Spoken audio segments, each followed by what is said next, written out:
نحمده ونصلي على رسوله الكريم اما بعد فاعوذ بالله من الشیطان الرجیم بسم اللہ الرحمن الرحیم۔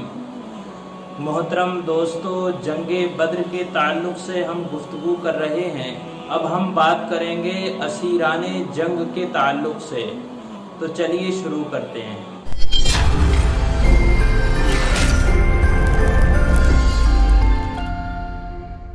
قیدی جب مدینۃ المنورہ پہنچ گئے تو سرور کونین صلی اللہ تعالی علیہ وآلہ وسلم نے صحابہ کرام میں ان کو تقسیم فرما کر ارشاد فرمایا کہ ان کے ساتھ حسن سلوک کرنا۔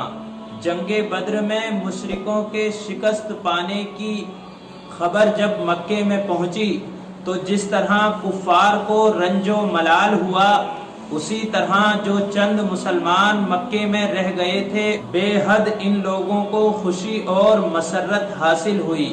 ابو لہب کسی وجہ سے اس جنگ میں شریک نہ ہو سکا تھا۔ اس نے جب مکے کے تمام بڑے بڑے سرداروں کے مقتول اور اہل مکہ کے شکست یاب ہونے کی خبر سنی تو اس کے دل پر ایسا دھکا لگا کہ وہ اس صدمے کو برداشت نہ کر سکا اور ایک ہفتے بعد اس کا انتقال ہو گیا۔ اسیران جنگ کے متعلق حضور پاک صلی اللہ علیہ وآلہ وسلم نے صحابہ کرام سے مشورہ کیا تو حضرت عمر فاروق اعظم رضی اللہ تعالی عنہ نے عرض کیا کہ میری تو یہ رائے ہے کہ ان قیدیوں کے اندر ہم میں سے جو جس کا عزیز ہے وہی اس کو قتل کرے، تاکہ مشرکوں کو معلوم ہو جائے کہ ہمارے دلوں میں اللہ اور اس کے رسول کی محبت اپنے عزیزوں کے مقابلے میں بہت زیادہ ہے اور اپنے دین کے مقابلے میں تمام رشتے بیکار ہیں۔ حضرت سیدنا صدیق اکبر رضی اللہ تعالی عنہ نے عرض کیا کہ میری تو یہ رائے ہے کہ ان سے فدیہ لے کر ان کو آزاد کر دیا جائے تاکہ مسلمانوں کو کچھ مالی امداد ہو سکے اور اپنا ساز و سامان جنگ درست کر سکیں، اور ممکن ہے کہ ان قیدیوں میں سے اکثر کو دین اسلام کو قبول کرنے کی توفیق بھی میسر ہو جائے۔ حضور پاک صلی اللہ علیہ وآلہ وسلم نے سیدنا صدیق اکبر رضی اللہ تعالی عنہ کی رائے کو پسند فرمایا۔ بعض قیدیوں کو بلا فدیہ لیے ہوئے ویسے ہی چھوڑ دیا گیا۔ 4000 درہم سے 1000 درہم تک مکے والوں نے فدیہ بھجوا کر اپنے رشتہ داروں کو چھڑوایا۔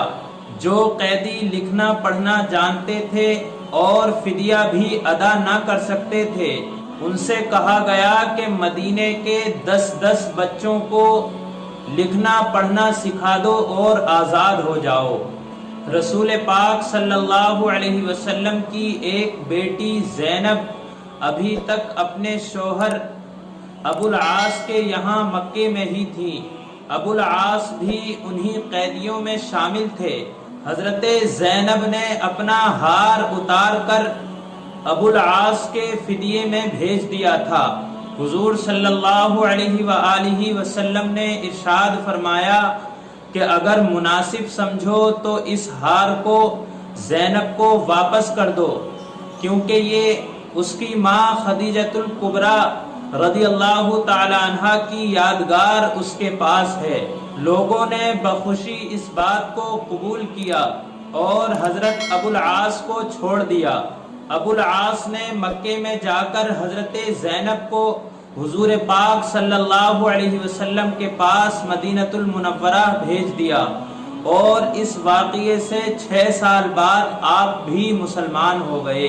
اللہ تبارک و تعالی سے دعا ہے پروردگار عالم صحابہ کرام جیسا جذبہ ہمارے دلوں کے اندر پیدا فرمائے، آمین۔ السلام علیکم ورحمۃ اللہ وبرکاتہ۔